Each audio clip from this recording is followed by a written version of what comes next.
और पुंछ शहर के लोगों का शुक्रिया अदा करता हूं कि जो इज्जत उन्होंने हम सबको दी। आज की इस जीत पे, ये जो ऐतिहासिक जीत हुई है, और आपको बताना चाहूँगा नेशनल कॉन्फ्रेंस जमात में भी पहले नंबर की जीत आपकी और हमारी जीत पहले नंबर की जीत, और सबसे बड़ी लीड वो भी पूरी जमात में हमारी ही लीड सबसे ज़्यादा है। आज यहाँ पे खड़े होते हुए आपको एक चीज़ को कहना चाहूँगा कि 8 तारीख को रिजल्ट हुआ, 21 तारीख को हमने ओथ ली। अभी मेरे ख्याल में करीब 20-22 दिन ही हुए हैं इस हुकूमत को बने हुए, और 20-22 दिनों में आपने देखा होगा कि रियासत की जो सरकार है, जो ऑफिसर हजरात हैं, जो डिपार्टमेंट के लोग हैं, उन तमाम ने काम करना शुरू कर दिया। और अब हर काम जो होगा वो आप लोगों की मर्जी के मुताबिक काम होगा, ये मेरा आपसे वादा है। मलिक साहब ने बात यहाँ की, मलिक साहब ने थोड़ी तकरीर जल्दी कर दी। ये तकरीर 2 साल बाद करनी थी। अभी तो 40 दिन भी नहीं हुए हमें कि आपने हमें पूछना शुरू कर दिया, तो अभी थोड़ा सा इन्होंने जल्दी की। लेकिन मैं मलिक साहब को यकीन दिलाता हूँ कि जो तकरीर इन्होंने की, ये तकरीर करने का मौका इनको 5 सालों में मैं नहीं दूंगा। और जिस दिन इनकी रोड घर की बनेगी, तो मलिक साहब के घर जाके वो गाड़ी मैं ही वापस लेके आऊंगा जो इनको नहीं देनी है। चलानी लेनी इन्होंने, चलानी मैंने। ये आप सबके सामने इन्होंने वादा कर दिया है, तो आप सब ने मिलके वो चाबी मेरे पास पहुंचानी है। ठीक है मलिक साहब? मलिक साहब हमारे बरादरी के बड़े बुजुर्ग हैं और हमारे बुढ़ बाबा हैं, तो इनके बिना भी कोई भी मीटिंग जलसा मैं कहता हूँ उसमें मजा ही नहीं आता और अधूरा होता है। अल्लाह ताला इनकी लंबी उम्र रखे रहे, इनका साया हमारे सर पे रखे, और तमाम हमारे बुजुर्गों को लंबी उम्र करे अल्लाह ताला। यहाँ पे आज मैं आपसे 1-2 बातें कहना चाहूँगा कि जिस 2021 में आपका डीडीसी बना, और 2014 वो दिन था जिस वक्त नेशनल कॉन्फ्रेंस की हुकूमत नहीं रही, तो आपके यहां की लुक उठा के किसी और जगह में लेके डाली गई। मैं ठीक कह रहा हूं इस बात? बिल्कुल ठीक है। और 2021 में सिर्फ आपका डीडीसी बना। डीडीसी के पास कोई इतनी पावर नहीं होती है, लेकिन फिर भी आपके इस इलाके में, मंडी ब्लॉक में, वो आपकी पंचायत हो, नीचे वाली 17 पंचायतें हों, आप देखिए 17 पंचायतों में एक डेवलपमेंट का आगाज शुरू हो गया। डार साहब ने रोड की बात कही, ये रिकॉर्डेड रोड है जो 1 साल के अंदर हमने कंप्लीट की। डार साहब ठीक कह रहा हूं मैं? 1 साल में हमने वो रोड कंप्लीट की, और इस रोड पे मैं कह रहा हूं लुक मत डालो, डार साहब कहते जल्दी डालो। पूछ लीजिए आपके सामने। मैंने कहा बंद करो अभी, क्योंकि मैं सख्ती कर रहा था कि अच्छी क्वालिटी की बेहतर नाली भी बने, वो भी बने। तो डार साहब मुझे कहते जना मौसम बाद में ठंडा होगा, लुक डालने दे। मैंने कहा जिम्मेदारी है डार साहब की। तो हमने वो लुक डाली। आज वहां गाड़ी फर्स्ट क्लास तरीके पे ऊपर जाती है, आती है। ये मुबारकबाद आपको। बहुत अच्छा। बाकी भी हमने रोडों के प्रोजेक्ट बनाए। आज हम यहाँ बैठे हैं, आज मेरा पहला दौरा है, तो आप देखिए पंचायतों में अफसर चले गए हैं सड़कों के लिए, देखने के लिए कि कहाँ कहाँ सड़क लग सकती है। मैं आपको यकीन दिलाता हूँ कि खाली गगड़ियाँ सावजियों की पंचायतों का काम तो होगा, लेकिन खाली आपका नहीं होगा। 90 की 90 पंचायतों में रोडें नई बनेंगी, नई सड़कें बनेंगी। आज खाली यहां पे डार साहब की लुक नहीं पड़ी, 50 सड़कों पे हवेली कॉन्स्टिट्यूंसी में लुक पड़ रही है इस वक्त। और 2014 के बाद पहली बार ये हुआ है। मैं अभी जब आया अतौली से आया हूं, अतौली में 3.5 किलोमीटर रोड की लुक जो है इस टाइम पड़ रही है। काम अभी चल रहा है। अगर आप पुंछ की बात करें, दिगवार, सलोत्री, जुलास, पुंछ शहर, पुंछ बस स्टैंड, नंगाली साईं बाबा इलाका के सड़कों की, पुंछ के ब्लॉक में, साथरा ब्लॉक में, पुंछ म्युनिसिपैलिटी के अंदर हॉस्पिटल में जाके देखिए, जिस हॉस्पिटल में आप खड़े नहीं हो सकते थे, आज देखिए वहां किस कदर काम चल रहा है। देखा हमने। एक बच्चे ने मुझे मैसेज किया कि हॉस्पिटल के अंदर जो बाथरूम है उसके अंदर खड़ा नहीं जा हो सकता कोई, और ये वही बाथरूम जो 2012 में मैंने बनाए। कहां 2012, कहां 2024? किसी ने एक टूटी नहीं वहां पे लगाई। आज वहां मैंने एस्टिमेट किया 28 लाख रुपया लगता है उनको ठीक करने के लिए बाथरूमों को, जो मैंने एस्टिमेट देखा। ऐसी हालत है उन बाथरूमों की, आप 1 मिनट उस बाथरूम के अंदर खड़े नहीं रह सकते। और जब आप गांव से कहीं हमारी कोई माँ बहन उस अस्पताल में जाती है, आधी वो उस बाथरूम के अंदर ही जाके बीमार हो जाती है। आज मैंने उधर भी लोगों से वादा किया, आपसे भी किया, इंशाल्लाह आप देखेंगे 10-15 दिन के अंदर उन बाथरूम का काम लगेगा और वो तमाम वो बाथरूम जम्मू हॉस्पिटल से बेहतर बना के मैं आपको बताऊंगा। यहां पे हेल्थ सेक्टर की बात हुई, मैंने ऑनरेबल मिनिस्टर साहिबा से बात की। मैंने कहा साहब यहाँ तहसील में जितनी भी PHCयां हैं, जितने हॉस्पिटल हैं, उसमें डॉक्टरों की शॉर्टेज है। उन्होंने मेरे से वादा किया कि मैं आपको डॉक्टर दूंगी और इंशाल्लाह आपकी PHCA जो है ये 24/7, और डॉक्टर यहाँ 2 यहाँ पे मैं लगवाऊंगा। नई एम्बुलेंस यहाँ पे लगाएंगे।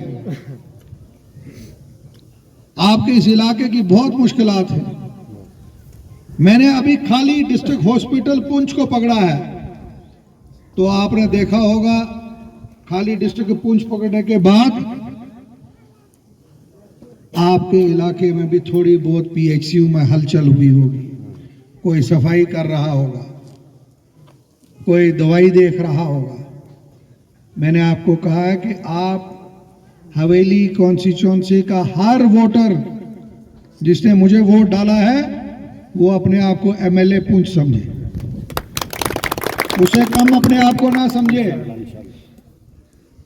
बहुत सी मुश्किलात हैं हमें। बिजली की यहां बात की, आपसे मेरा वादा है आपकी तमाम बिजलियां जहां जहां खराब हैं, जहां नहीं पहुंची हैं, इंशाल्लाह 1-2 साल के अंदर अंदर वो तमाम जगहें जो है आपकी वापस एकदम ठीक कर दी जाएंगी। PHC की पाइपों का मसला है, राशन कार्ड का मसला है। जो राशन आपको मिलता है उस पर एक मुर्गा नहीं पल सकता। असेंबली के अंदर हमने बात की और जनाब चीफ मिनिस्टर साहब ने ये वादा किया कि हम कोशिश कर रहे हैं जल्द से जल्द आपका राशन जो है वो डबल किया जाए ताकि राशन आपको यहाँ मिल सके। बिजली के लिए पूरे इतने वसाइल नहीं है इस गवर्नमेंट के पास, क्योंकि ये UT की गवर्नमेंट है।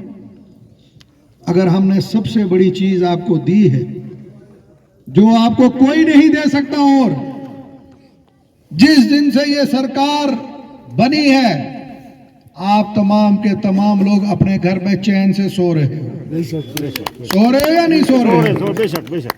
आज आपको पता है कि अगर आपके साथ कोई ज्यादती होगी तो जम्मू कश्मीर की असेंबली जो है वो हिल जाएगी, वो अवान हिल जाएगा। उमर अब्दुल्ला साहब आपकी बात करेगा, मैं आपकी बात करूंगा और आपके साथ कभी ज्यादती हम होने नहीं देंगे। ये सबसे बड़ी बात है। हमें बहुत सी तब्दीलियां लानी। मैंने असेंबली के अंदर बात की, जो सबसे बड़ी बात मैंने कही बीजेपी के लीडर वहां पे आए तो कैमरे के तरफ मुड़ के कहने लगे भारत माता की जय। अरे यार, वहां आप लोगों की नुमाइंदगी करने आए थे, आपने लोगों की नुमाइंदगी करनी थी, लोगों की मुश्किलात की बात करनी थी। और मैंने उनको एक सवाल पूछा, मैंने कहा जब बॉर्डर पे हालात खराब होते हैं, जब पाकिस्तान की तरफ से बम हमारे इलाकों में पड़ते हैं, उस वक्त हवेली कॉन्स्टिट्यूएंसी के लोग गगड़िया से लेके शाहपुर से सलोत्री, खड़ी करमाड़ा, वो लोग, आप लोग गोलों का सामना करते हो। और मैंने उनको बोला कि अगर गगड़िया सावजिया के लोग उस गोले चलते हुए अगर कोई नारा लगाता है तो सावजिया गगड़िया के लोग और हवेली कॉन्स्टिट्यूएंसी के लोग नारा लगाते हैं भारत माता की जय। तो आप जो लोग हो, जो कैमरे के आगे बोलते हो और जो रियासत के खजाने में क्रीम आती है आप खाना चाहते हो, मैंने वहां से कहा आज इस बॉर्डर इलाके से कहता हूं दिल्ली की सरकार को कि अगर आपको सच्चा हिंदुस्तानी देखना है तो वो इस इलाके में है। और अगर पुलिस की भर्ती, आर्मी की भर्ती, सीआरपीएफ की भर्ती अगर हो तो सबसे पहले इस इलाके से होनी चाहिए। इन नौजवान बच्चों को मिलनी चाहिए, हमारे बच्चों को मौका मिलना चाहिए। हवेली कॉन्स्टिट्यूएंसी के लोग जो हर वक्त बॉर्डर के ऊपर, अगर आप शाहपुर में जाओगे देखोगे वहां कितने लोग, कितने घर जो है वो मारे गए, कितने घर वहां पे तबाह हुए, गगड़िया सावजिया में कितने घर बर्बाद हुए, सलोत्री में कितने घर बर्बाद हुए, दिगवार एरिया में कितने घर तबाह हुए। अगर इस फेंस लाइन की मार पड़ी तो आप लोगों पे पड़ी। आप घास नहीं अपना काटने के लिए जा सकते, आप अपने माल मवेशी को नहीं लेके जा सकते, जो पानी आपको पीने के लिए पहाड़ों से आता है वहां पानी नहीं लगा सकते। अगर ये सारी मुसीबतें आपने अपने ऊपर उठाई तो क्या दिल्ली की सरकार का या जम्मू कश्मीर की सरकार का यह फर्ज नहीं बनता कि जब नौकरियां आए, जब कोई डेवलपमेंट का काम आए तो रियासत के अंदर पहला नंबर आपका हो? क्या नहीं होना चाहिए? मैं इसीलिए हर जगह बोलता हूं कि सबसे ज्यादा जरूरी जो अगर इस इलाके को डेवलप करना है तो इस बॉर्डर इलाके को डेवलप करना है। और मेरा आपसे वादा है कि रियासत की खजाने में जो भी आएगा इंशाल्लाह सबसे ज्यादा हवेली पुंछ की कॉन्स्टिट्यूएंसी को। सड़कों की मुझे कोई टेंशन नहीं है, सड़कें मैं आपसे वादा करता हूं, आपकी ये जो 4-5 पंचायतें नीचे तक है, आपके पास इंशाल्लाह 2 साल के अंदर जगह ही नहीं बचेगी कहां से सड़क ले जाए। हर घर के आगे हम सड़क पहुंचा देंगे, सड़क की कोई परेशानी नहीं। और एक दिन इंशाल्लाह वो आएगा कि आप किसी को सड़क नहीं मांगोगे, क्योंकि हर घर के आगे सड़क वहां पहुंच जाएगी। आप भी दुआ कीजिएगा अल्लाह ताला हमें हिम्मत दे कि हम अपने इन मुश्किलात को दूर कर सकें। रोजगार बच्चों का है उसको दूर करना है, बिजनेस में काफी चीजें दूर करने। मेरे एक भाई ने यहाँ पे ग्राउंड की बात की, मैंने इसे इलेक्शन से पहले भी वादा किया। मैं अभी इससे ये कहूंगा, कहाँ गया वो? इधर आओ, इधर आओ। इसने मेरे से इलेक्शन में वादा किया, सावजिया में कहा कि जनाब मुझे वहां पे ग्राउंड बनाना। मैंने इसे वादा किया था कि जिस दिन मैं एमएलए बनूंगा आपका काम पहले कर। आज ही मैं इसको चिट्ठी दूंगा, हफ्ते 10 दिन में ये वहां पे दफ्तर में कागज कंप्लीट करके मशीन लगा के अपना ग्राउंड ठीक करा, यहीं से इसको दूंगा। अब इसको ग्राउंड किसी को मांगने की जरूरत नहीं है। और भी अगर कोई जगह है, मैं कहता हूं यहाँ सरभाई साहब बैठे, मलिक साहब बैठे, आप तमाम लोग, अगर और कहीं भी ग्राउंड बनाना है किसी को कहने की जरूरत नहीं है, जगह के कागज मुझे दे दीजिए, हफ्ते 10 दिन के अंदर वहां पे मैं ग्राउंड आपको बना के वहां दे दूंगा। क्योंकि सबसे बड़ी प्रायोरिटी जो बच्चों की प्रायोरिटी है, जब इनको खेलने कूदने की जगह होगी तो इनको फिर जरूरत नहीं पड़ेगी कि कोई ड्रग्स में जाएगा, गलत काम में जाएगा, नशे में जाएगा। और जो इनको वॉलीबॉल का बनाना ना, आपने वॉलीबॉल का ग्राउंड बनाना है, वो मैं 24/7 का बनाऊंगा, जिसमें लाइटों का इंतजाम भी करके दूंगा। अगर रात को 12 बजे भी इन्होंने खेलना होगा वहां पे, और उसके साथ 2 किटें भी इनको फ्री में दूंगा अपनी तरफ से, वो मेरी तरफ से दूंगा, ताकि इनको किसी से मांगने की जरूरत नहीं पड़े। लेकिन 1 साल के बाद अगर इन्होंने भी डिस्ट्रिक्ट का कप ना जीता तो इनको भी नहीं छूटेगा। बिल्कुल बिल्कुल बेशक, फिर इनसे भी मैं हिसाब लूंगा इन्होंने क्या किया। तो ये वो मुश्किलात हैं जो हमने दूर करनी है। आपको फिर कहूँगा, घबराने की जरूरत नहीं। आज आपकी नुमाइंदगी करने के लिए आपके लोग आगे खड़े हैं, आपकी मुश्किलात हल करेंगे। और मैं आपको बताना चाहूँगा कि इस बार जो बार बार मैं कहता हूँ, आप हम सब की जो है ये वोट एक जगह से नहीं, हर जगह से हमें वोट मिला है, और ये वोट आप सबकी मेहनत से वोट हमें मिला, आप सबकी कोशिशों से वोट मिला है। इसलिए मेरी तमाम अपने साथियों से गुजारिश है